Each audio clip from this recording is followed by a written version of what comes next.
ദൈവനാമം വാഴ്ത്തപ്പെടുമ്പോഴാണ് ദൈവത്തിന് കൃപയാൽ കൊരിന്ത്യർക്കെതിരെ 2-ാം ലേഖനം എന്ന വിഷയത്തിൻ്റെ 5-ാമത്തെ സെക്ഷനിൽ പ്രവേശിപ്പാനായിട്ട് ദൈവമേ സഹായിച്ച് ഓർത്ത് ഞാൻ ദൈവത്തെ സ്തുതിക്കുന്നു, സ്തോത്രം ചെയ്യുന്നു. നിങ്ങൾക്കെല്ലാവർക്കും കർത്താവായ യേശുനാമത്തിൽ സ്നേഹവന്ദനങ്ങളെ അറിയിക്കുന്നു. നിങ്ങൾ കഴിഞ്ഞ നാളുകൾ നൽകിയ എല്ലാ പ്രോത്സാഹനത്തിനും ഞാൻ നന്ദി പറയുന്നു. ദൈവം നിങ്ങളെല്ലാവരെയും ധാരാളമായി അനുഗ്രഹിക്കുമാറാകട്ടെ. നാം കഴിഞ്ഞ ദിവസങ്ങളിൽ 1-ാം അധ്യായത്തിൻ്റെ 24 വരെയുള്ള വചനങ്ങൾ നമ്മൾ ധ്യാനിച്ചുകൊണ്ടിരിക്കുകയായിരുന്നു. നാം ഇന്ന് 2-ാം അധ്യായത്തിൻ്റെ 1-ാം വാക്യം മുതൽ നമ്മുടെ ചിന്ത തുടരുകയാണ്. എന്നാൽ ഞാൻ വീണ്ടും നിങ്ങളുടെ അടുക്കൽ വരുന്നത് ദുഃഖത്തോടെ ആകരുത് എന്ന് നിർണയിച്ച് ഞാൻ നിങ്ങൾ ദുഃഖിപ്പിച്ചാൽ, എന്നാൽ ദുഃഖിതനായവനല്ലാതെ എന്നെ സന്തോഷിപ്പിക്കുന്നത് ഞാനിത് തന്നെ എഴുതിയത്, ഞാൻ വന്നാൽ എന്നെ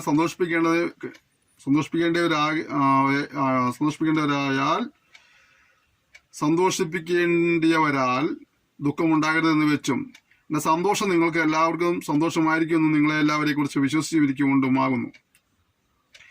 ഇവിടെ അദ്ദേഹത്തിൻ്റെ വരവ് മറ്റുള്ളവർക്ക് ദുഃഖത്തിന് കാരണമായി തീരരുതെന്നും അതിൻ്റെ വരവ് മറ്റുള്ളവർക്ക് സന്തോഷമായും ഒരു തനിക്കും സന്തോഷമായി തീരുന്നതായ ഒരു ലക്ഷ്യമുണ്ട്. ഞാൻ കഴിഞ്ഞ സെക്ഷനിൽ ഓർമ്മിപ്പിച്ചതുപോലെ ചിലർ നമ്മുടെ അടുത്ത് വന്നാൽ വലിയ ദുഃഖമാണ്, ചിലർ വന്നാൽ നമുക്കൊരു സന്തോഷമാണ്, അല്ലേ? നമ്മൾ ചില സ്ഥലത്ത് ചെല്ലുമ്പോൾ ചിലപ്പോൾ ദുഃഖമായി തീരാറുണ്ട്, നമ്മൾ ചിലപ്പോൾ ചില സ്ഥലത്ത് ചെല്ലുമ്പോൾ മറ്റുള്ള സന്തോഷമായി തീരാറുണ്ട്. ഇവിടെ ഈ പൗലോസ് വരുമ്പോൾ സന്തോഷം ദുഃഖം എന്ന് പറഞ്ഞാൽ എങ്ങനെയാണെന്ന് ചോദിച്ചാൽ, അദ്ദേഹം ഇവരുടെ നടപടികളെ ചോദ്യം ചെയ്യുന്ന ഒരു വ്യക്തിയായിട്ടാണ്. ജീവിതത്തിൻ്റെ വീഴ്ചകളെ ചൂണ്ടിക്കാണിച്ചുകൊണ്ട് ക്രമീകരണത്തിനായിട്ടുള്ള ആഹ്വാനം നൽകുവാനാണ് അദ്ദേഹം വരുന്നത്. ഇതിൻ്റെ ലേഖനങ്ങളെല്ലാം അതിനു വേണ്ടി തന്നെയായിരുന്നു. അത് തെറ്റ് ചെയ്തവന് ഒരു പക്ഷേ വേദനയായി തീർന്നേക്കാം, അതേസമയം ആ വേദന അവന് അനുഗ്രഹമായി തീരുമെന്നാണ് പറയുന്നത്. പാപബോധം ഉണ്ടാകുന്നു, തിരുത്തുവാൻ മനസ്സ് കാണിക്കുന്നു, അനുഭവിക്കുന്നതൊക്കെ അതിൻ്റെ നല്ല ഒരു ചൂടാണ് അനുഗ്രഹത്തിലേക്കുള്ള. 4-ാം വാക്യം, വളരെ കഷ്ടവും മനോവ്യസനവും ഉണ്ടായിട്ട് ഞാൻ വളരെ കണ്ണീരോടുകൂടെ നിങ്ങൾക്ക് എഴുതിയത് നിങ്ങൾ ദുഃഖിക്കുന്നതിനല്ല, എനിക്ക് നിങ്ങളോടുള്ള വലിയ സ്നേഹം നിങ്ങൾ അറിയണമെന്നത്രേ. അപ്പോൾ ചിലപ്പോഴൊക്കെ വളരെ വേദനയോടെയാണ് ഇവരുടെ ഇടയിലെ ചില കാര്യങ്ങൾ അറിഞ്ഞുകൊണ്ട് പൗലോസ് എഴുതിയിട്ടുള്ളത്.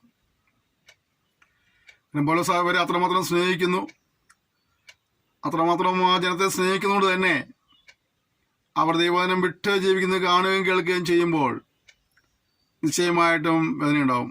മാതാപിതാക്കൾക്ക് അറിയാം, അങ്ങനെ കുഞ്ഞുങ്ങൾ അവർ പറഞ്ഞതെല്ലാം അനുസരിച്ച് ജീവിക്കുമ്പോൾ സന്തോഷമാണെന്നാൽ കുഞ്ഞുങ്ങൾ നമ്മൾ പറഞ്ഞത് അനുസരിക്കാതെ ജീവിക്കുമ്പോൾ വലിയ സങ്കടകരമായ കാര്യമാണ്, അല്ലേ?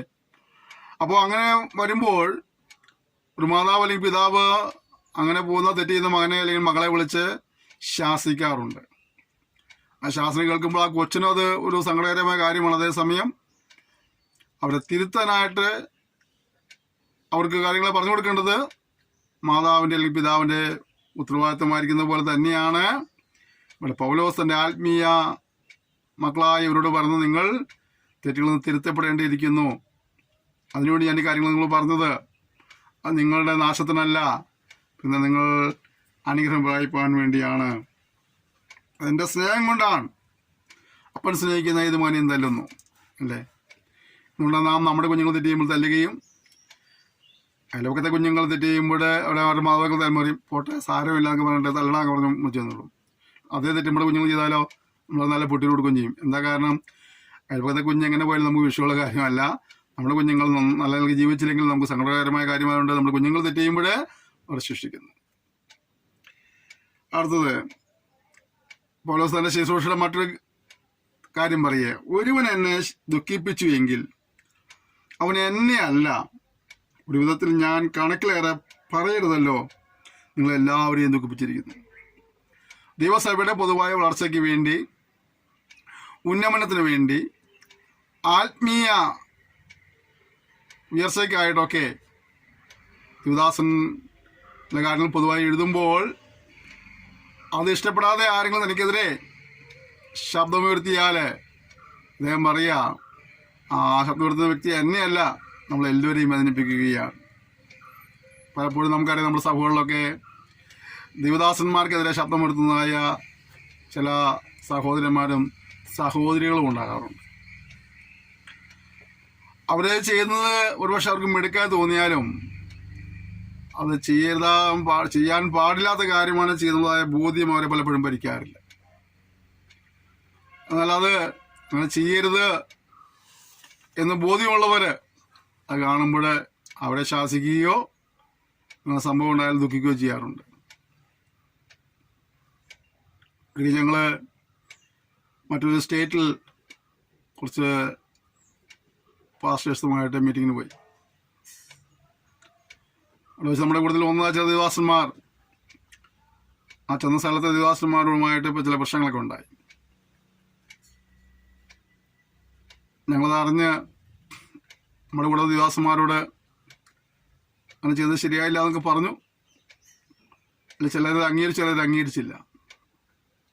ഞങ്ങൾ പോയിട്ട് ആ ദേവദാസന്മാർക്ക് വേണ്ടി അവിടുത്തെ ദേവദാസന്മാരോട് ക്ഷമ ചോദിക്കാനിടയായിത്തീർന്നു.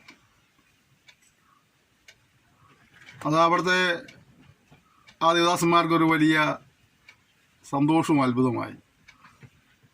ഞങ്ങളുടെ കൂടെ വന്ന ഒരു കൂട്ടര് ഇവിടെ ബഹളമുണ്ടാക്കി, പ്രശ്നങ്ങളുണ്ടായപ്പോൾ അവരെ കൂടെ വന്ന ഞങ്ങൾ ഒരുമിച്ച് യാത്ര ഞങ്ങൾ അവരോട് പോയി ക്ഷമ ചോദിച്ചത് അവർക്ക് സന്തോഷമായി. അവർ പറഞ്ഞു, ഞങ്ങൾ നിങ്ങളിത് ഒരിക്കലും പ്രതീക്ഷിച്ചില്ല. നിങ്ങളും അവരുടെ കൂടെ വന്നവരാണ്, അവരോട് തിരിച്ചു പോകേണ്ടവരാണ്, എന്നിട്ടും അവർ ചെയ്ത് തെറ്റായെന്ന് നിങ്ങൾക്ക് തോന്നി. ക്ഷമ ചോദിച്ചു ഞങ്ങളൊരു അത്ഭുതമായെന്ന് പറയേണ്ടതായിരുന്നു. ഇവിടെവരെ നമുക്ക് അപ്രകാരമുള്ളതായൊരു മനോഭാവം ഉണ്ടാകണമെന്നായിരിക്കും. തെറ്റുകൾ സംഭവിക്കാം, നമുക്കെല്ലാം തെറ്റുകൾ സംഭവിക്കാം. തെറ്റുകൾ സംഭവിക്കാത്ത മനുഷ്യരാരുമില്ല. തെറ്റ് സംഭവിച്ചു കഴിഞ്ഞാൽ ഇത് തെറ്റാന്ന് ഒരാൾ വെളിപ്പെടുത്തി തരുമ്പോൾ, ബോധ്യമൊക്കെ തരുമ്പോഴേ പിന്നെ ന്യായീകരിക്കാൻ നിൽക്കരുത്. ഈ ചില രാഷ്ട്രീയക്കാരുണ്ടല്ലോ, ചില തെറ്റുകൾ സംഭവിച്ചാലും തെറ്റ് സംഭവിക്കാതിരിക്കുന്ന ആളുകളുണ്ട്. സമൂഹത്തിന് എല്ലാ തുറയിലുള്ള ആളുകൾ അങ്ങനെ സംഭവിക്കാറുണ്ട്. എന്നാൽ ആ തെറ്റ് ഒരാൾ ചൂണ്ടിക്കാണുമ്പോൾ തെറ്റ് സമ്മതിച്ചുകൊണ്ട് ആ തെറ്റ് തിരുത്തുവാനും ആ തെറ്റ് മുഖാന്തരം ആർക്കെങ്കിലും ഒരു പ്രശ്നം ഉണ്ടായാലും ക്ഷമിക്കാനും മനസ്സുണ്ടെങ്കിൽ ദൈവം നിങ്ങളെ അനുഗ്രഹിക്കാനാണ് ഇടയാക്കി. നമ്മൾ പിടിച്ച മുയലിനെ 3 കൊമ്പ് അല്ലെ, അങ്ങനെയൊക്കെ പറഞ്ഞിരിക്കുന്ന ആൾക്കാരല്ലേ. തെറ്റ് ബോധ്യമാകും. തെറ്റ് ചിലപ്പോൾ സംഭവിച്ചു, ചിലർ തെറ്റാന്ന് അറിയാതെ ചെയ്യുന്നവരുണ്ട്. അല്ല, തെറ്റാന്ന് മറ്റുള്ള ചൂണ്ടിക്കാണിക്കുമ്പോൾ തെറ്റ് തിരുത്തുള്ള മനസ്സ് നമുക്കുണ്ടാകണം. നമുക്ക് അനുഗ്രഹത്തിൻ്റെ ഒരു ചൂടാണ്, ഒരു അനുഗ്രഹ സ്റ്റെപ്പാണ്. ഓക്കെ, അടുത്തത് എല്ലാവരും ദുഃഖിപ്പിച്ചിരിക്കുന്നു, അവനെ ഭൂരിപക്ഷത്താൽ ഉണ്ടായ ഈ ശിക്ഷ മതി. ദുഃഖത്തിൽ മുങ്ങിപ്പോകാതിരിക്കേണ്ടതിന് നിങ്ങൾ അവനോട് ക്ഷമിക്കുകയും അവനെ ആശ്വസിപ്പിക്കുകയും തന്നെ വേണ്ടത്. നീ ഒരുത്തന്നെ ഒരു പ്രശ്നം ഉണ്ടാക്കി മറ്റുള്ളവരും കൂടെ അവനെ വഴക്ക് പറഞ്ഞു, അവന് ദുഃഖമായി തീർന്നു, അവന് തെറ്റവൻ്റെ ബോധ്യമായി. അതേസമയം നമ്മൾ ചെയ്യേണ്ട മറ്റൊരു കാര്യം എന്താണ്? തെറ്റവനെ ബോധ്യമാക്കുമ്പോൾ തന്നെ അവൻ അനേകം ദുഃഖത്താൽ മുങ്ങിപ്പോകാതിരിക്കേണ്ടതിന് അവനോട് ക്ഷമിക്കുകയും അവനെ ആശ്വസിപ്പിക്കുകയും വേണം. നമ്മുടെ കുഴപ്പം എന്താണ്? ഇവിടെ തെറ്റ് ചെയ്തെന്ന് അറിഞ്ഞു കഴിഞ്ഞാൽ പിന്നെ നമ്മൾ അവനെ അങ്ങോട്ട് ക്രൂശിച്ച് കൊന്ന് അവൻ ഇന്നലെ ചെയ്തതിനേക്കാളും വലിയ തെറ്റ് നാളെ പോയി ചെയ്യണം, ആ നിലയ്ക്ക് അവനെ നമ്മളാക്കും അല്ലേ. യാതൊരു വിട്ടുവീഴ്ച നമ്മൾ കാണിക്കില്ല, സഭകളിൽ പോലും കാണിക്കുന്നില്ല. അതാ സങ്കടം. സഭകളിൽ ഒരു വിശ്വാസം എന്നുള്ള തെറ്റ് സംഭവിച്ചു, ഓക്കെ, അവൻ ചെയ്ത് തെറ്റിപ്പോയി, മനസ്സിലാക്കി, നമ്മളവനെ ശാസിച്ചു. പിന്നെ എന്നും കുന്നും അവനെ ആ കണ്ണിലൂടെ കണ്ട് അവനോട് കുത്താനും അവനോട് മതാനും പോകരുത്. അവൻ തെറ്റ് ചെയ്തു, ഓക്കെ, നമ്മളത് പറഞ്ഞ് മനസ്സിലാക്കി കൊടുത്തു. പിന്നെ നമ്മളെന്ത് ചെയ്യണം? നമ്മളതിട്ട് ക്ഷമിക്കണം, അവനെ ആശ്വസിപ്പിക്കണം. ഇതൊക്കെ നമുക്ക് വളരെ ബുദ്ധിമുട്ടുള്ള കാര്യമാണ്. ദൈവനും പഠിക്കുമ്പോൾ ഇന്നലകളിലെ വീഴ്ചകളും കൂടെ ദൈവം ബോധ്യപ്പെടുത്തരുത് അല്ലേ. എത്രയോ പ്രാവശ്യം നാം ഇങ്ങനെ തെറ്റ് ചെയ്തവരെ വേദനിപ്പിച്ചിട്ടുണ്ട്. എന്നാൽ അവരോട് എപ്പോഴെങ്കിലും ക്ഷമിക്കുവാൻ കഴിഞ്ഞിട്ടുണ്ടോ? ആ തെറ്റുകളെ ഓർത്ത് പശ്ചാത്ത ദുഃഖിച്ചിരിക്കുമ്പോൾ അവരെ ഇപ്പോഴൊന്ന് ആശ്വസിപ്പിക്കാൻ കഴിഞ്ഞിട്ടുണ്ടോ? സാർ, ആ പറ്റിപ്പോയി, ഓക്കെ, എനിക്ക് മനസ്സിലായി, സാരല്ല, ദൈവത്തിൽ പ്രാർത്ഥിക്കുക, ദൈവം സഹായിക്കും, ദൈവം ക്ഷമിക്കും. ഇനി അങ്ങനെ സംഭവിക്കാൻ സൂക്ഷിക്കണം. അപ്പം നമുക്ക് ഒരുമിച്ച് പ്രാർത്ഥിക്കാൻ പോകാം, ഒരുമിച്ച് ആരാധിക്കാൻ പോകാം എന്നൊക്കെ പറഞ്ഞ് വിളിക്കാൻ ഉണ്ടോ? അയ്യോ, നമ്മൾ തെറ്റ് ചെയ്താൽ പിന്നെ ജന്മം നമ്മളെ പ്രാർത്ഥനയ്ക്ക് വിളിക്കില്ല, കൂട്ടായ്മയ്ക്ക് വിളിക്കില്ല. പിന്നെ അഥവാ കഷാളം നമ്മുടെ കൂട്ടായ്മ വന്നിരുന്നാൽ പോലും നമ്മളൊരു നികർഷ ജീവിയെ കാണുന്ന പോലെ ഉണ്ട് ഇടപെടുക. നമ്മൾ അതുകൂടി അവൻ്റെ ഉള്ള ഇതിവിടെ പോയിട്ട് അവനെ നേരെ പെരുമാറ്റി അല്ലേ, ലോകത്തിലേക്ക് ഇറങ്ങി പോകും പിന്നീട്. അപ്പോൾ നമുക്ക് സഭയ്ക്കൊരു ഉത്തരവാദിത്വമുണ്ട്, നമുക്കൊക്കെ ഒരു ഉത്തരവാദിത്വമുണ്ട്. തെറ്റ് ചെയ്തവനെ കണ്ടാൽ തെറ്റെന്ന് ബോധ്യമാക്കുമ്പോൾ തന്നെ അവനെ ക്ഷമിപ്പാനും അവനത് ചെയ്തിട്ടുള്ള ദുഃഖമുണ്ടെങ്കിൽ അവനെ ആശ്വസിപ്പിക്കാനുള്ള ഒരു മനസ്സ് നമുക്ക് ഉണ്ടാകണം. ഇന്നത്തെ ആളുകൾക്ക് പലപ്പോഴും തെറ്റാതെ ബോധ്യവുമില്ല, ബോധ്യമാക്കാൻ അവൻ്റെ അത്ര ദുഃഖം ഉണ്ടാകാറില്ല. നമ്മൾ അവൻ്റെ കാര്യമല്ല പറഞ്ഞത്. ചിലർക്ക് ഒരു അബദ്ധം സംഭവിച്ചു പോയാൽ ആ സംഭവിച്ചു പോയ അബദ്ധത്തെക്കുറിച്ചൊക്കെ വലിയ ദുഃഖമുള്ള ആളുകളുണ്ട്. അവനോട് ആശ്വസിപ്പിക്കാൻ കഴിയണം, ബലപ്പെടുത്തുവാൻ കഴിയണം. ആവശ്യമായ കാര്യങ്ങൾ പറഞ്ഞു കൊടുക്കുവാൻ നമ്മൾ വിട്ടുവീഴ്ച കാണിക്കരുത്. പക്ഷെ നമ്മൾ ഉപദേശിച്ചുകൊണ്ട് അവനെ തള്ളിക്കളയാന്നുള്ളതല്ല. കേടുപാട് പറ്റിയതിനെ കേടുപാടുകൾ തീർത്ത് മുന്നോട്ട് കൊണ്ടുപോകാൻ നമ്മുടെ ലക്ഷ്യം, നമ്മുടെ ഉദ്ദേശം. അതിനാണ് കർത്താവ് ആക്കി വെച്ചിരിക്കുന്നത്. ഒരു കേടുപാടും ഇല്ലാത്തതിനെ കൊണ്ട് നടക്കാൻ വേണ്ടിയിട്ടല്ല, കേടുപാടുള്ളതിനെ കേടുപാടുകൾ പോക്കി ഉപയോഗപ്രദമാക്കുവാനാണ് ദൈവം നമ്മെ ആക്കി വെച്ചിരിക്കുന്നത്. മനസ്സിലാക്കണം. അടുത്തത്, അതുകൊണ്ട് നിങ്ങളുടെ സ്നേഹം അവന് ഉറപ്പിച്ചു കൊടുപ്പാൻ ഞാൻ നിങ്ങളെ അപേക്ഷിക്കുന്നു. അവന് വീഴ്ച സംഭവിച്ചു പോയി, പരാജയം സംഭവിച്ചു പോയി, ഒക്കെ വാസമാണ്. അതേ സമയം തന്നെ നമ്മൾ എന്ത് ചെയ്യണം? നമ്മുടെ സ്നേഹം അവനെ ഉറപ്പിച്ചു കൊടുക്കണം. ഞാൻ ഒപ്പം കൊണ്ടുവരാന്ന് പറയാൻ കഴിയണം. ഈ വേദനപ്പെട്ടിരിക്കുന്ന ആളുകളുടെ അടുത്തേക്ക്, നിരാശപ്പെട്ടിരുന്ന ആളുടെ അടുത്ത് പോയിട്ട് ഞാൻ നിന്റെ കൂടെ എന്ന് പറയാൻ കഴിഞ്ഞാൽ അവർ പകുതി ചാർജ് ആയെന്നുള്ളതാണ്. ഇതിനെ വേദനിപ്പിക്കുന്നില്ല. എന്തിനാ? തെറ്റ് സംഭവിച്ചു, ഓക്കെ, സമ്മതിച്ചു, വീഴ്ച സംഭവിച്ചു, ഓക്കെ, ഇനിയാണ് ഉണ്ടാക്കി സൂക്ഷിക്കുക, ഞാൻ കൂടെ ഉണ്ട് എന്ന് പറയുമ്പോൾ അവർക്കൊരു ആശ്വാസമായി. നമ്മൾ ആ സമയത്ത് അവനോട് മാറ്റി നിർത്തും, ഒരേക്ക് മാറ്റി നിർത്തും. അവൻ നമ്മൾ വലിയ വിശുദ്ധന്മാരായ ഒരു മഹാപാവിയായി, പാവിയായിട്ട് നമുക്ക് കൂട്ടായ്മയില്ല പിന്നെ അല്ലേ. അതിലുകൂടി അവൻ പിന്നെയും എവിടേക്ക് പോയിക്കൊണ്ടിരിക്കുകയാണ്? ചിലയിലേക്ക് താണു പോകാനിടയായിത്തീരും. നമ്മുടെ ഉത്തരവാദിത്വം എന്താണ്? കേടുപാടുകൾ പോക്കി ഉപയോഗപ്രദമാക്കുവാനായിട്ട് ഉത്സാഹിക്കാവുന്നതാണ്. ഹല്ലേലൂയ. ഇതിനൊക്കെയായി പാഠ്യപദ്ധതി. നിങ്ങൾ ചിന്തിച്ചു നോക്കിയേ, നമ്മൾ എത്ര പേരെ അങ്ങനെ മാറ്റിയെടുത്തേക്കണത് അല്ലേ? കഴിഞ്ഞ നാളുകളിൽ നമ്മൾ ഒരുപാട് പേരെ അങ്ങനെ മാറ്റിയെടുത്തിട്ടില്ലേ? ഈ പാഠം പഠിക്കുന്നതിനുള്ള നമുക്ക് തീരുമാനം എടുക്കാം. കർത്താവ്, ഞങ്ങൾ അവൻ്റെ അടുത്ത് കടന്നു പോകും, ഇവിടെ സംസാരിക്കും, അവനോട് ക്ഷമിക്കും, അവനെ ആശ്വസിപ്പിച്ച് ഞങ്ങളുടെ സ്നേഹം അവനെ ഉറപ്പാക്കും. ദേഷ്യവും വരെയൊക്കെ ഉറപ്പാക്കാനല്ല, സ്നേഹം ഉറപ്പാക്കുക. തെറ്റ് സംഭവിച്ചോണ്ട് പോയിട്ട് സാരങ്ങളൊക്കെ ശരിയാവും, ഞങ്ങളുണ്ടോപ്പം, ഞങ്ങളും പ്രാർത്ഥിക്കാം എന്നൊക്കെ പറയുമ്പോൾ ഒരു ആശ്വാസമായി. കണ്ടോടാ, മുടിഞ്ഞവനെ എന്താ ചെയ്യുന്നത്? നിന്നെ അഗ്നിരത്തിലെ പോകത്തുള്ളൂടാ, ദൈവം അങ്ങനെ ചെയ്യൂടാ, അങ്ങനെ ചെയ്യൂടാ. നമുക്കൊക്കെ തെറ്റ് സംഭവിക്കാറില്ല, നമുക്കൊക്കെ തെറ്റ് സംഭവിക്കാം. നമ്മൾ പറയുന്നില്ല എന്നല്ലേ ഉള്ളൂ. തെറ്റ് സംഭവിക്കാൻ കണ്ടാണോ? ഒന്നിൽ നമുക്ക് നമ്മുടെ തെറ്റുകൾ മനസ്സിലാകുന്നില്ല, എങ്കിലും നമ്മൾ തെറ്റുകളെ അവഗണിച്ചുകൊണ്ട് പോകുന്നുള്ളതാണ്. അപ്പോൾ തെറ്റ് സംഭവിച്ചാൽ, പാപം ചെയ്തൊരുത്തൻ, തെറ്റ് ചെയ്തൊരുത്തൻ നമ്മൾ കണ്ടുമുട്ടുമ്പോൾ അവനെ കറക്ഷൻ തിരുത്തുവാനുള്ളതായ കാര്യങ്ങൾ പറഞ്ഞു കൊടുക്കുമ്പോൾ തന്നെ നമ്മൾ ക്ഷമിപ്പാനും അവനെ ആശ്വസിപ്പിക്കാനും സ്നേഹം ഉറപ്പാക്കുവാനുമുള്ള ഉത്സാഹം നമ്മൾ ചെയ്യണം. നിങ്ങൾക്ക് ചെയ്തിരുന്നെങ്കിൽ എത്രയോ സഭകളിൽ എത്രയോ പേർ പിന്മാറ്റത്തിൽ പോകാതെ തിരിച്ചു വരികയെന്നറിയാവോ? കർത്താവിന് വേണ്ടിയൊക്കെ പ്രയോജനപ്പെടുന്ന ഒരുപാട് പേരുണ്ട്. സഭയുടെ ദൈവത്തിന്റെ ഇടപെടൽ കാരണമായിട്ട്, ദിവദാസന്മാരുടെ ഇടപെടൽ കാരണമായിട്ട് അവരൊക്കെ വഴിമാറിപ്പോയ ഒരുപാട് പേരെ മടക്കിക്കൊണ്ടുവരുന്നു. അവർക്ക് കർത്താവിന് വേണ്ടി പ്രയോജനപ്പെടേണ്ടവരായിരുന്നു. പക്ഷെ അവരെ ആ നിലകളിൽ സ്നേഹിപ്പാൻ, അവരെ ആ നിലകളിൽ നിന്ന് ആശ്വസിപ്പിക്കുവാൻ, അവരോട് നിന്ന് ക്ഷമിക്കുവാൻ നമ്മൾ പറഞ്ഞു കഴിഞ്ഞില്ല. അവർ നഷ്ടപ്പെട്ടു പോയി. ഈ പാഠം, ഈ സെക്ഷൻ പഠിക്കുമ്പോൾ നമുക്ക് നമ്മെ തന്നെ കണ്ട് അങ്ങനെയൊക്കെ ആരെങ്കിലൊക്കെ നമ്മളാൽ നഷ്ടപ്പെട്ടു പോവുകയോ നമ്മളൊന്ന് ക്ഷമിച്ചിരുന്നെങ്കിൽ നമ്മളൊന്ന് ആശ്വസിപ്പിച്ചിരുന്നെങ്കിൽ, നമ്മളവനെ സ്നേഹിച്ചിരുന്നെങ്കിൽ അവൻ ആ സ്ഥിതി ആവില്ല എന്ന് ചിന്തിച്ച് അങ്ങനെയുള്ളവരൊക്കെ ഉണ്ടെങ്കിൽ നമുക്ക് പോയിട്ട് കാണുകയും സംസാരിക്കുകയും കർത്താവ് സഹായിക്കട്ടെ. അവനും ദൈവത്താൽ വിളിക്കപ്പെട്ടവനല്ലേ. നമ്മൾ കഴിക്കുന്ന അപ്പത്തിനും നമ്മൾ കഴിക്കുന്ന പാനപാത്രത്തിനൊക്കെ അവനും അംശയാകേണ്ടവനായിരുന്നു.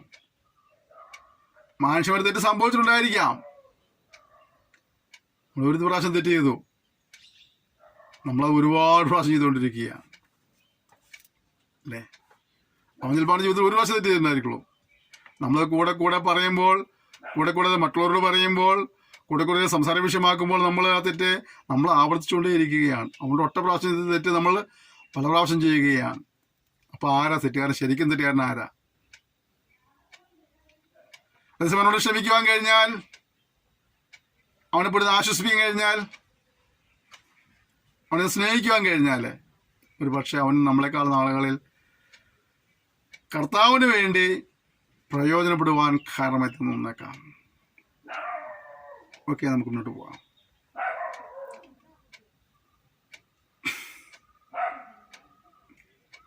നിങ്ങൾ സകലത്തിലും അനുസരണമുള്ളവരോ എന്ന് പരീക്ഷിച്ചറിയേണ്ടതിനുമായിരുന്നു.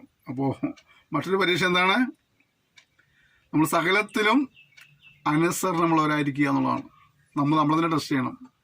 ഓരോ ദിവസവും നാം ദൈവനം പഠിക്കുമ്പോൾ, നാം ദൈവനം കേൾക്കുമ്പോൾ, വായിക്കുമ്പോൾ മനസ്സിലാക്കുക എനിക്ക് ഇത് അനുസരിക്കുവാൻ കഴിയുന്നുണ്ടോ എന്നുള്ളതാണ്. നീ എത്ര പ്രസംഗം കേട്ടുന്നൊരിക്കലും ദൈവം നമ്മൾ ശ്രദ്ധയിൽ ചോദിക്കില്ല. നീ എത്ര അധ്യായം വായിച്ച് ചോദിക്കില്ല.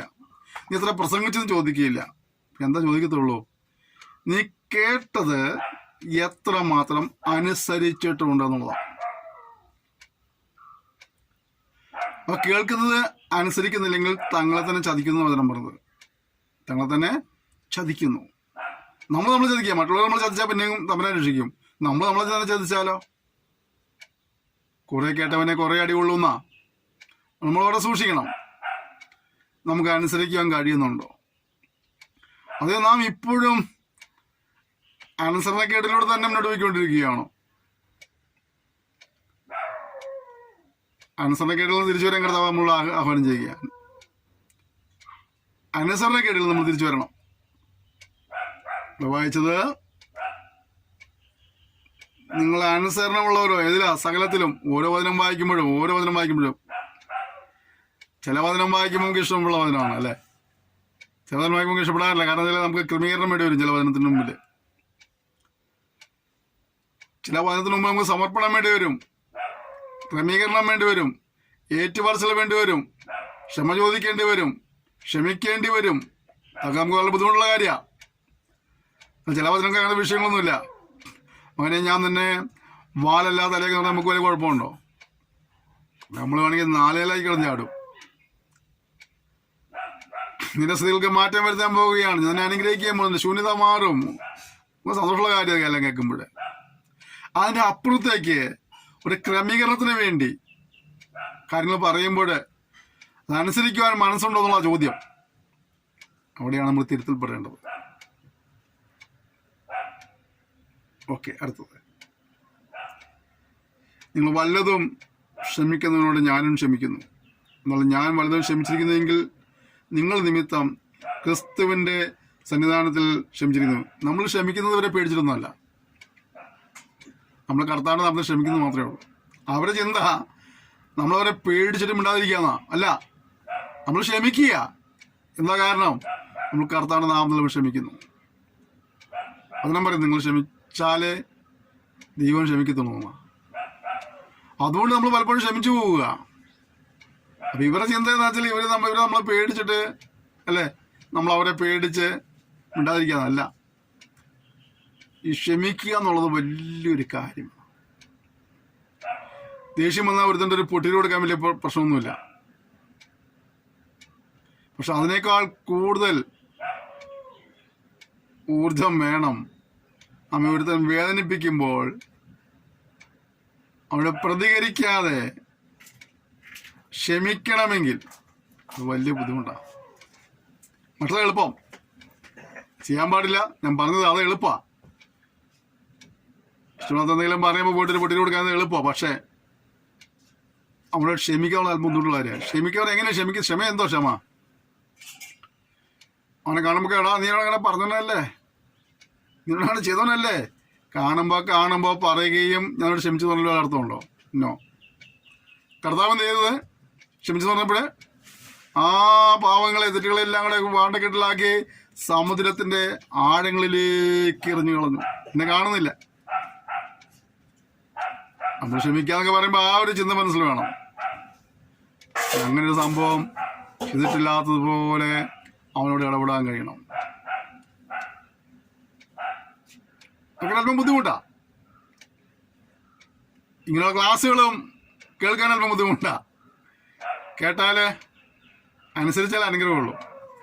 ഈ പ്രസംഗവും മറ്റേ പ്രസംഗവും വ്യത്യാസമുണ്ട് അല്ലേ? മറ്റേ പ്രസംഗം നമുക്കറിയാം, നമ്മുടെ മേശയ്ക്ക് തലയിൽ പൊളിച്ച് രണ്ട് ചാട്ടമൊക്കെ ചാടി നല്ല അന്യഭാഷയൊക്കെ പറഞ്ഞ് മകനെ നിന്നെ ഇന്നലെ തലങ്ങളിൽ പുതിയ തലങ്ങളിലേക്ക് കൊണ്ടുവരും, അങ്ങനെയാണ് വാലല്ല തല എന്നൊക്കെ പറയുമ്പോൾ കേൾക്കാൻ രസമുണ്ട്. പക്ഷെ ആ ചാട്ടവും ബഹളവും എല്ലാം അവിടെ കൊണ്ട് തീർന്നു എന്നുള്ളതാണ്. പക്ഷെ ഇത് കേൾക്കുമ്പോൾ ഒരു ക്രമീകരണം വരുത്തിയാൽ നിരന്തരമായ ഒരു അനുഗ്രഹത്തിന് നീ ഉടമയായി തിരികെയാണ്. ഇവിടെ ചാട്ടവും ബഹളത്തിന് ആവശ്യമില്ല. ഉള്ളത് ക്രമീകരണമാ, ഏറ്റുപറച്ചിലാ, അനുതാപമാ. ആ നില മുന്നോട്ട് പോകുമ്പോൾ അത് ശാശ്വതമായ നിരന്തരമായ ഒരു അനുഗ്രഹത്തിലേക്ക് ഇതിനെ നയിപ്പാനിടയായിത്തീരും. നമുക്കതാ വേണ്ടത്. അടുത്ത വാക്യം, സാത്താൻ നമ്മെ തോൽപ്പിക്കരുത്, ഇവിടെ തന്ത്രങ്ങളെ നാം അറിയാത്തവരല്ലോ. പ്രിയപ്പെട്ടവരെ, നമ്മൾ ഏറ്റവും സൂക്ഷിക്കേണ്ട ഒരു കാര്യമാണ്. എന്താണ്? സാത്താൻ നമ്മെ തോൽപ്പിക്കരുത്. അവൻ എങ്ങനെ തോൽപ്പിക്കുന്നത്? തന്ത്രങ്ങളെ നാം അറിയാത്തവരല്ലോ. അപ്പോൾ തന്ത്രങ്ങളായിട്ട് വരുന്നത് നമ്മുടെ അടുത്തേക്ക്. അതാണ് പലപ്പം കുഴപ്പം വരുന്നത്. പൗലോസ് പറയുന്നില്ലേ, സർപ്പം ഹവ്വായെ ഉപായത്താൽ ചതിച്ചു. നല്ലവണ്ണം പോലെ പറഞ്ഞിട്ടൊന്നുമില്ല. അവിടെ ചെന്ന് പറഞ്ഞാൽ ഹവ്വയോട് നീ ദൈവത്തെ പോലെയാകും. അവയ്ക്ക് സന്തോഷമായില്ലേ? എല്ലാ സകലത്തെയും സൃഷ്ടിച്ച ദൈവത്തെ പോലെയൊക്കെ ഒറ്റ നിമിഷം കൊണ്ട് ആകാന്നുണ്ടെങ്കിൽ പിന്നെ ഏത് പഴം തന്നെ കാഞ്ഞിരക്കായ കൊടുത്താലും തിന്നില്ലായിരുന്നു. എന്താ കാരണം? ദൈവത്തെ പോലെ ആകാൻ പോവല്ലേ. എൻ്റെ ചിന്തയാ അതിനെ പറഞ്ഞല്ലെങ്കിലും. ഒരു പക്ഷേ അവൾ അപ്പോൾ ആയിരിക്കുന്ന അവസ്ഥയിൽ തൃപ്തിയല്ലായിരിക്കാം അല്ലേ? അവളപ്പോൾ മനുഷ്യനായിരുന്നു. ആ മനുഷ്യരായ അവസ്ഥയിൽ ജീവിക്കുന്നതിൽ അവൾ തൃപ്തിയായിരുന്നെങ്കിൽ ഒരു പക്ഷേ വേണ്ടപ്പാ, ഞാൻ ഇപ്പോൾ ഈ ആര്യ നിലയിലേക്കാണ് പിന്നെ പോയാൽ മതി, എനിക്കിത് ആഗ്രഹമുള്ളൂ, എനിക്ക് ദൈവമൊന്നും ആകണമെന്ന് പറഞ്ഞ് ഒഴിവാക്കാമായിരുന്നു എന്നെ. എൻ്റെ ചിന്തയാട്ടോ. നിങ്ങൾക്ക് അതിനോട് അനുകൂലിക്കാം പ്രതികൂലിക്കാം, കുഴപ്പമില്ല. ഈ നമ്മുടെ ആളുകളൊക്കെ ഈ പൈസ കണ്ണികളൊക്കെ കൊണ്ട് നിക്ഷേപിച്ചിട്ട് പെട്ടുപോയുള്ള ഒരുപാട് ആളുകളുണ്ട്. അവിടെയൊക്കെ പെട്ടുപോയതിൻ്റെ പുറത്തെ ലക്ഷ്യം എന്താ അറിയാമോ? അതിൻ്റെ കാരണം എന്താ അറിയാമോ? ഒരു മഹത്തായ വാഗ്ദത്തം കൊടുക്കുക. നിങ്ങൾ ഇത്ര രൂപ നിക്ഷേപിച്ചാൽ നിങ്ങൾക്ക് എത്ര 1000 രൂപ കിട്ടും, എത്ര ലക്ഷം കിട്ടും. ഈ കിട്ടാൻ പോകുന്ന ലക്ഷത്തെ ഓർത്തുകൊണ്ടാണ് കുറേ ലക്ഷങ്ങൾ കൊടുത്ത് വലച്ചത്. കുറച്ച് കഴിഞ്ഞപ്പോൾ കിട്ടാൻ പോകുന്ന ലക്ഷം ഇല്ലെന്ന് പോട്ടെ, കൊടുത്ത ലക്ഷം പോലും കിട്ടാനില്ലാണ്ടായി. ഈ ഓൺലൈനിലൊക്കെ ഒരുപാട് തട്ടിപ്പ് വരുന്നില്ലേ? നിങ്ങൾക്ക് ഇന്ന സ്ഥലത്തെ ലോട്ടറി അടിച്ചു, നിങ്ങൾക്ക് ചാരിറ്റിയുടെ ഭാഗമായിട്ട് ഇന്ന ഓർഗനൈസേഷൻ നിങ്ങൾക്ക് ഇത്ര ലക്ഷം രൂപ തരാമെന്ന് പറഞ്ഞിട്ടുണ്ട്, തീരുമാനിച്ചിട്ടുണ്ട്. നിങ്ങളുടെ അഡ്രസ്സും ഫോൺ നമ്പർ തരണം, നിങ്ങളുടെ ബാങ്ക് അക്കൗണ്ട് നമ്പർ തരണം. എന്നിട്ട് ഇതെല്ലാം കഴിയുമ്പോൾ കുറച്ച് കഴിയുമ്പോൾ അടുത്ത കാര്യം, നിങ്ങളുടെ സമ്മാനം വായിക്കണമെന്നായിട്ട് നിങ്ങൾക്ക് ഇത്ര ലക്ഷം രൂപയുള്ള സമ്മാനങ്ങൾ അയക്കുന്നതിന് അതിന് വേണ്ടിയിട്ട് ഇത്ര 1000 രൂപ നിങ്ങൾ ഇവിടെ കെട്ടണം, ഡ്യൂട്ടി അടയ്ക്കാനായിട്ട്. അത് നിങ്ങൾ തന്നെ കൊടുക്കേണ്ടതാണ്, നിങ്ങളെ അത് കിട്ടത്തുള്ളൂ. കിട്ടാൻ 3-4 ലക്ഷക്കണക്കിന് രൂപയുടെ സമ്മാനത്തെ ഓർത്തുകൊണ്ട് 1000ങ്ങളും 10,000 കൊണ്ട് കിട്ടിയ ഒരുപാട് മിടുക്കന്മാരുണ്ട്. ആ കാശ് പോയ വഴിക്ക് പോയെന്നല്ലാതെ ഇന്നുവരെ ഒന്നും കിട്ടിയിട്ടുമില്ല. എൻ്റെ ഇടയ്ക്ക് ഒരു സഹോദരി കൂടി കൊണ്ട് പറഞ്ഞു, ദിദാസനെ, എൻ്റെ ഒരു സുഹൃത്ത് ഞാനിങ്ങനെ ഫേസ്ബുക്കിലൂടെ പരിചയപ്പെട്ടതാണ്. അദ്ദേഹം വിദേശത്തുള്ള ആളാണ്. അദ്ദേഹം എനിക്കൊരു വലിയ ഗിഫ്റ്റ് അയക്കുക എന്ന് പറഞ്ഞിട്ടുണ്ട്. എൻ്റെ ബർത്ത്ഡേയുള്ള ബന്ധത്തിൽ വലിയ ഗിഫ്റ്റ് അയക്കുന്നു. അതെല്ലാം കഴിഞ്ഞ് അവൾ പറഞ്ഞു ആ ഗിഫ്റ്റ് കിട്ടുന്നതിന് മുമ്പായിട്ട് അത് എവിടെയോ എയർപോർട്ടിൽ വന്നപ്പോൾ കണ്ടേ ഡ്യൂട്ടി അടയ്ക്കണം, അതിന് ഇത്രയായിരം രൂപ എന്നോട് അടയ്ക്കാൻ പറഞ്ഞിട്ടുണ്ടെന്ന് പറഞ്ഞു. ഞാൻ പറഞ്ഞു വെറുതെ ആവശ്യമുള്ള മണിക്ക് പോകണ്ട, അവരോട് പറ ആ തരുന്ന ഗിഫ്റ്റിൽ നിന്ന് അത്രയും കാശ് കുറച്ച് തന്നാൽ മതി. അവിടെ എത്രയാണ് അടയ്ക്കേണ്ട ഡ്യൂട്ടി എന്ന് വെച്ചാൽ ആ ഡ്യൂട്ടി അവർ അടയ്ക്കട്ടെ, എന്നിട്ട് ഇങ്ങോട്ട് അയച്ചേക്കാൻ പറയാൻ പറഞ്ഞു. അത്രയും കുറച്ച് മതി നമുക്ക് പെർസെൻറ്റേജ്. അല്ലെങ്കിൽ പറ എൻ്റെ ബന്ധു ഒരാൾ അവിടെ എയർപോർട്ടിലുണ്ട്, അദ്ദേഹം നിങ്ങളെ കോൺടാക്ട് ചെയ്യും, അവിടുത്തെ പ്രശ്നം പരിഹരിച്ച് തരും, അപ്പോൾ അതിനുള്ള കാര്യങ്ങൾ ചെയ്യാമെന്നൊക്കെ പറയാൻ പറഞ്ഞു. എന്തായാലും പാവപ്പെട്ടവള് ആ പൈസ അയച്ചു കൊടുത്തില്ല, അതുകൊണ്ട് ആ പൈസ പോയില്ല. എന്നാൽ അതേസമയം അങ്ങനത്തെ ഗിഫ്റ്റിന് വേണ്ടിയും വലിയ ഫണ്ട് കിട്ടുമെന്ന് പറഞ്ഞ ഒരുപാട് പേര് കാശ് മുടക്കിയിട്ട് മിണ്ടാതെ നടന്ന പുള്ളികളുണ്ട്.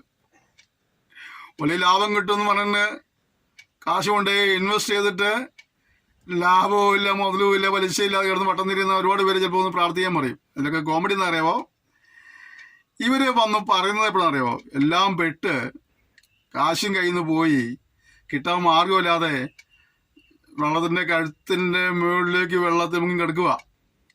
ശ്വാസം പോലും കിട്ടാണ്ട് അയക്കുന്ന സമയത്ത് ഒന്ന് പറയാം പക്ഷേ പ്രാർത്ഥിക്കണം.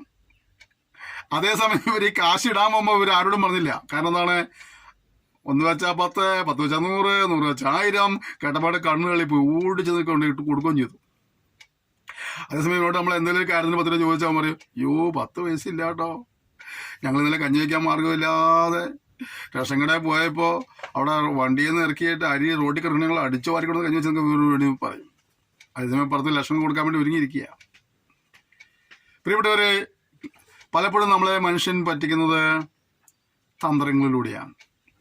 അവരെ പരസ്യതന്ത്രം, ആ പരസ്യം കിട്ടണം നമ്മൾ ചോദിച്ചെന്ന് കാരണമൊക്കെ അല്ലേ, ഡിസ്കൗണ്ട്, കടയൊഴിപ്പിക്കൽ, 100% ഡിസ്കൗണ്ട്, 50% ഡിസ്കൗണ്ട്, 70% ഡിസ്കൗണ്ട് അല്ലേ. ഇവർ ഈ ബോർഡ് വെച്ചാൽ നമ്മൾ ചെന്ന് നോക്കിയാണ് ആ കടയിൽ അവൻ്റെ സ്റ്റാഫ് മാത്രമേ ഉണ്ടാവുള്ളൂ. ഇനി അതിലും വേറെ സ്ഥലത്തുകളെ പറ്റിയെന്ന് വെച്ചാൽ 4 സ്റ്റാഫ് ഉണ്ടെങ്കിൽ ഒരു സെയിൽസ്മാൻ അവിടെ നടത്തിയിട്ട് ബാക്കി 3 സ്റ്റാഫും ഈ സെയിൽസ്മാനായിട്ട് തുണി വെച്ചുകൊണ്ടിരിക്കും. അപ്പോൾ നമ്മൾ നോക്കുമ്പോൾ കടയിൽ 3-4 പേരുണ്ട്. അപ്പോൾ ഡിസ്കൗണ്ട് ഉള്ളതുകൊണ്ട് നമ്മൾ ഓടിക്കയറി ചെല്ലും.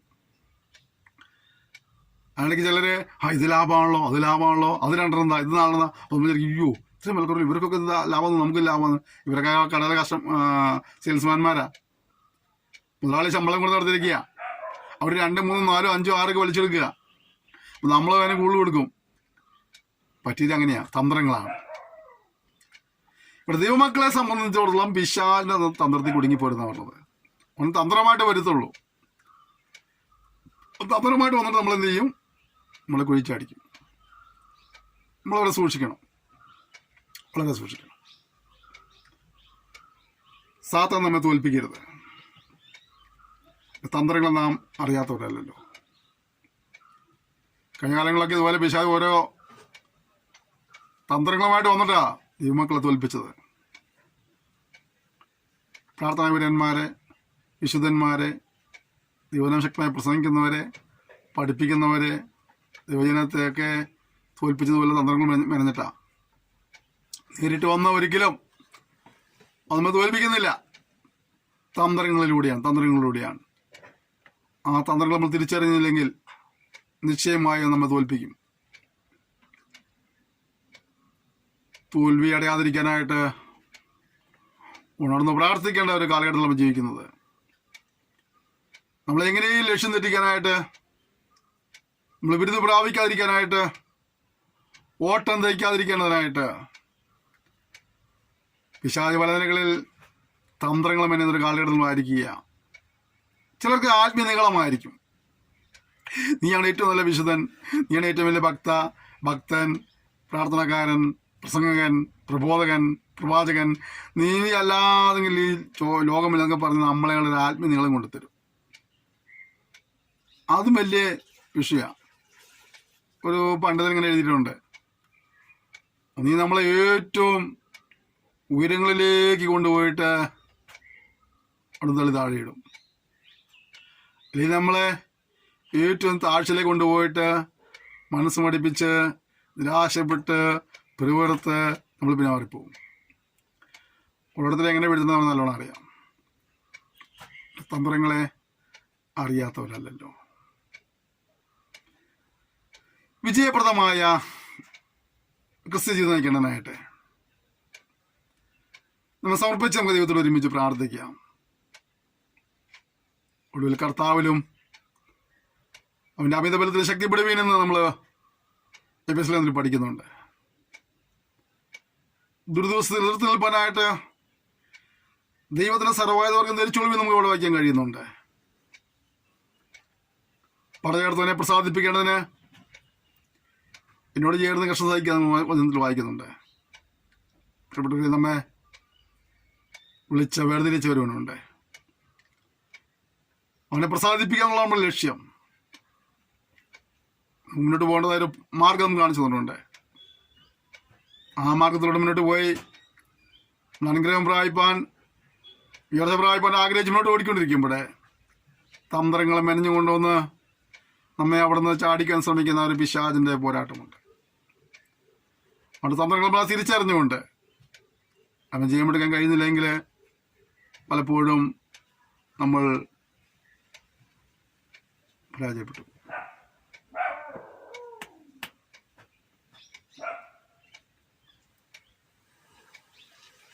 ഒരു പരിഹാസിയായ ഒരു കാക്കയുടെ കഥ കേട്ടിട്ടുണ്ട് ഞാൻ. എല്ലാ ജീവികളെയും ആ കാക്ക പരിഹസിക്കും. ഒരു ദിവസം ഈ കാക്ക എവിടെ നിന്ന് ഒരു കഷ്ണം അപ്പം കൊത്തിക്കൊണ്ട് പോവുകയാണ്. പോകേണ്ട സമയത്ത് സൂത്രശാലിയായ കുറുക്കൻ ഈ കാക്കടയിൽ ഈ അപ്പം കണ്ടു. കുറുക്കന് തോന്നി ഉടനെ പരിചയമില്ല അപ്പം കഴിക്കലാക്കണം.